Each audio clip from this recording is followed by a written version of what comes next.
حاجة اللي وقت اللي وقع الانقلاب على الدستور في 25 جويلية أنه بدأت نواة أولى في نتاع مقاومة. ونحب نذكر أن المقاومة هذه توسعت وشملت أطراف جزء منها هام اللي كان مساند مسار 25 جويلية بعد سبتمبر 2021 وقت اللي تم إصدار الأمر عدد 117 اللي رئيس الدولة صادر به في كل السلطات بتاع الدولة ومنحها نفسه وجعل نفسه أمره هو فوق الدستور. الزيارة بتاع زعيم جبهة البوليزاريو في تونس جات في أوت 2022 بعام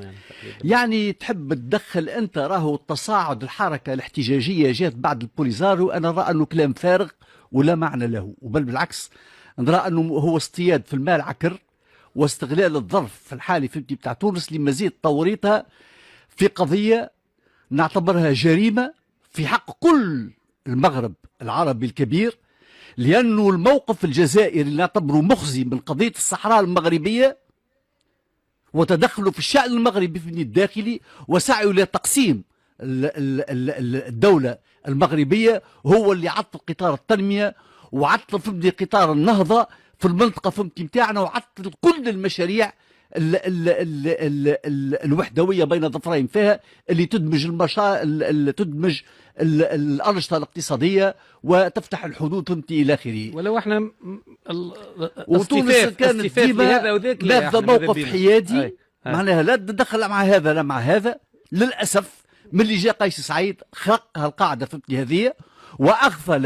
وأغفل أنه راهو إذا كان الجزائر جار وسند المغرب راهو ظهر،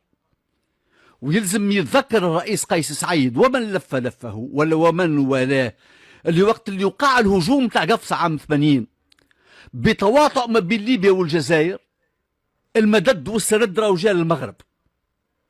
دونك السياسة راهو والصحبات راهي مربوطة بالمصالح، والدول علاقتها يلزمها تكون على الأخوة على التعاون على التواصل كذا، لكن زاد ما يلزمش المصالح نتاعنا خاصة الاستراتيجية منها والمتعلقة بأمن القومي.